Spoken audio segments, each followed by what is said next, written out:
Hey everyone, and welcome back. We're going to be doing a deep dive today into a topic that I think is pretty relevant to, well, pretty much all of us.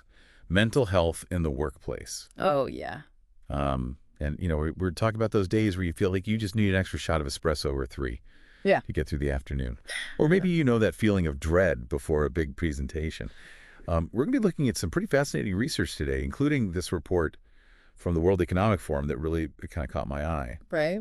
It claims that we lose a staggering 12 billion working days globally each year due to depression and anxiety. 12 billion. Wow, that's hard to even imagine a number that large. It's like the entire workforce of the United States just disappearing for almost a month. Yeah, it really puts into perspective how pervasive, mental health challenges really are in the corporate world. And it's not just the human toll that's concerning.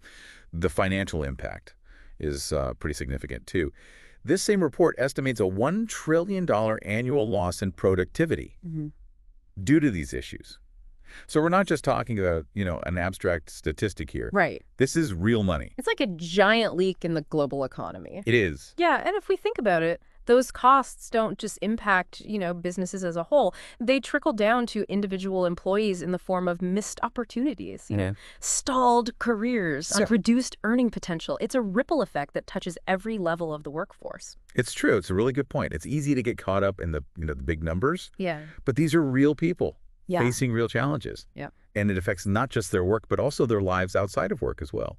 Right, and the article actually points out that these challenges exist on both an individual and populational level. And so, the individual struggles are often compounded by broader societal factors. Yeah, I see what you mean. Like limited access to mental health resources, especially in certain cultures, can create a significant barrier to treatment. Right. It's like you're already dealing with your own personal struggles. Yeah. But then you have to navigate this system that isn't really equipped to provide the support that you need. Exactly. And then there's also the added layer of stigma. Even in workplaces where mental health is openly discussed, there can still be a fear of being judged or discriminated against if you admit to struggling. Yeah, that makes sense. It's one thing for a company to, say that they value mental health, but it's a whole other thing to actually create a culture where employees feel safe coming forward and asking for help. Absolutely. And the article dives into how workplace factors themselves can be both the problem and part of the solution. Okay, interesting. It highlights a number of what it calls controllable job characteristics that can make a world of difference. Things like organizational culture, workload, autonomy, and even the relationships between employees and their managers. So it's not just about the type of work that you're doing, but the whole environment surrounding that work. Precisely. The article uses a great analogy. Compare an abusive workplace to one that's safe and supportive. The same workload in those two environments would have vastly different impacts on the mental health of the employees. Yeah, I can definitely see how that would be true. It's not just about having, a ping pong table and free snacks in the break room. Right. It's about creating a culture of empathy, understanding, and support. And speaking of workplaces that are doing things right, the article highlights this mining company called Vale as a particularly innovative example.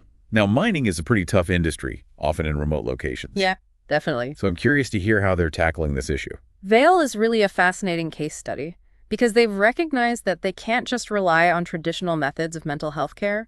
Their workforce is spread out across these vast and often isolated areas, making access to therapists and specialists a logistical nightmare. Wow, yeah, that's got to be tough. So they've had to get creative. So what have they done? What's their secret weapon? Well, for starters, they've implemented a 3-tiered care system that caters to the varying needs of their employees.